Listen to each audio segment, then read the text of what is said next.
This is the Jazeera border between Turkey and Syria. It used to be bustling with traffic, long rows of trucks waiting to get in, and tourists traveling back and forth.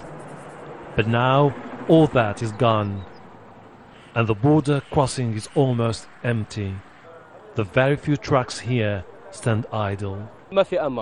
The biggest problem for us is insecurity, and once in Syria, petrol stations charge us more money.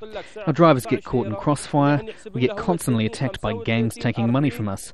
4 Turkish truck drivers were killed recently.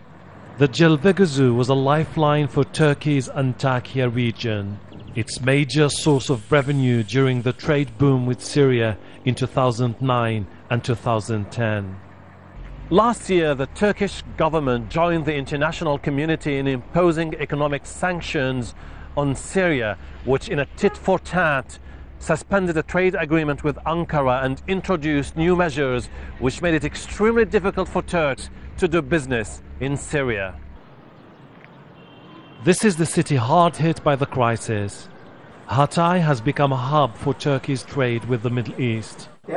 All the exports were shipped using trucks belonging to these businessmen who own the second largest fleet of trucks in Turkey, a business that has dramatically fallen by 90%. In Hatay, we have 200 truck companies operating on the Syria route, exporting goods to the Middle East. All these companies have suffered losses estimated at $400 million because of the problems in Syria. The Turkish government has established new shipping routes to bypass Syria, but that's unlikely to make up the losses. Tourism is also affected by the crisis. This luxury hotel was built in 2008. A year later, visa requirements between Syria and Turkey were lifted.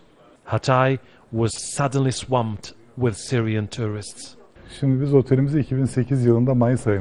tourists represent 20%. We used to have thousands of them a year.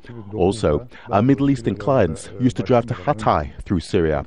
Now, because of the conflict, they have changed their destination. They fly from their countries to Istanbul. The disrupted cross-border trade will continue to hurt Hatay's economy.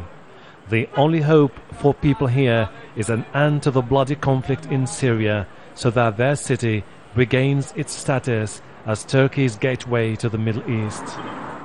Hashem Ahelbarra, Al Jazeera, Hatay, in southern Turkey.